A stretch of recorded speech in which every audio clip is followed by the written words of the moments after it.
তোমাদের নায়কে বলছে যে ডেইলি সপ্তাহে যদি 2 বার ক্লিন করো শেভ, তাহলে তোমার কিউট লাগে। আমি বলবো যুবক ভাইকে, তোমাদের নায়ক নায়িকারা তোমাদের কি শিখায় বলো তো আমাকে? প্যান্ট সিরা পরা শিখায়।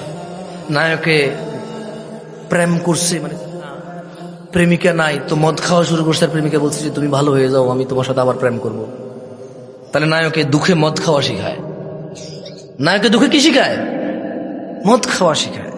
তোমাদের এই সিনেমার নায়কেরা এমন কোন সিনেমা আছে যে সিনেমায় না?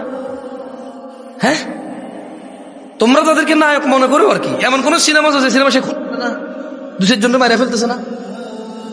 হ্যাঁ, তো তাহলে কি নায়ক সে? নায়ক তো অপরাধ হাতে তুলে নেওয়া শিখায়, বলে না আইন হাতে তুলে নেবেন না। তো নায়ক তো সরকারি লোক ছিল না ওখানে, মানে সিনেমার মধ্যে তো নায়ক সরকারি লোক না, নায়ক সাধারণ মানুষ। কিন্তু নায়ক তোমরা সবাই বলো যে ঠিক মতো করছে, খারাপ পাঞ্চের মেরে ফেলছে। তোমরা যেরকম চোর ধরে মেরে ফেলো পিড়ে, তো চোরের শাস্তি তো মৃত্যু না। এটা তোমাদের নায়কে শিখেছে তোমাদেরকে।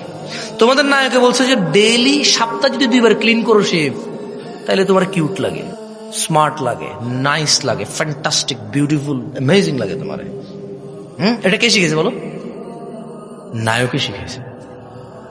নায়ক বলছে যে চিরুনি যেভাবে চুলটুল আঁচড়ায় দেখতেছে যে হ্যাঁ শেভ করছে আর ভালো লাগে, তোমার নায়কে শিখেছে। এটা অন্য কোনো মানুষ শেখায় নাই। তো তোমার নায়ক তোমার কি শিখায় আসলে? ভাই আমার, মুনাফিকের ফাঁদে পা দিও না। তারা চায় তোমরা নেশায় মত্ত হয়ে তোমরা তোমাদের জীবনটাকে জাহান্নামে উজাড় করে দাও। তারা চায় তোমরা শয়তানের পা দিয়ে তোমরা আল্লাহ দ্রোহিতায় মেতে থাকো, রাসূল দ্রোহিতায় মেতে থাকো। তারা সেটা চায়। অথচ আল্লাহ তাআলা তোমাদের সফলতার দিকে ডাকে।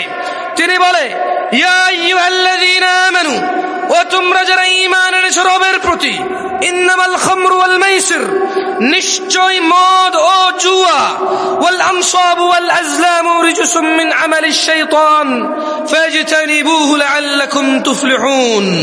ও ঈমানদাররা, এটা কে বলে? কে বলে? বলে যে ও ঈমানদাররা, তোমরা মদ, জুয়া, মূর্তি পূজার বেদি ও ভাগ্য নির্ণয় করার শর্ত কেবল ঘৃণার বস্তু তোমাদের জন্য।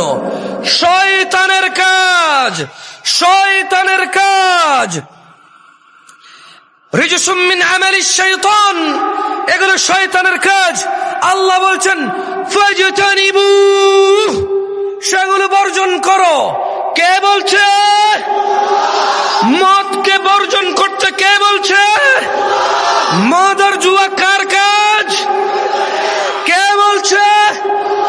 কি করতে বলছে আল্লাহ এগুলোকে? কেন? লাআল্লাকুম তুফলিহুন, মদ আর জুয়া বর্জন করো যাতে তোমরা সফল হও।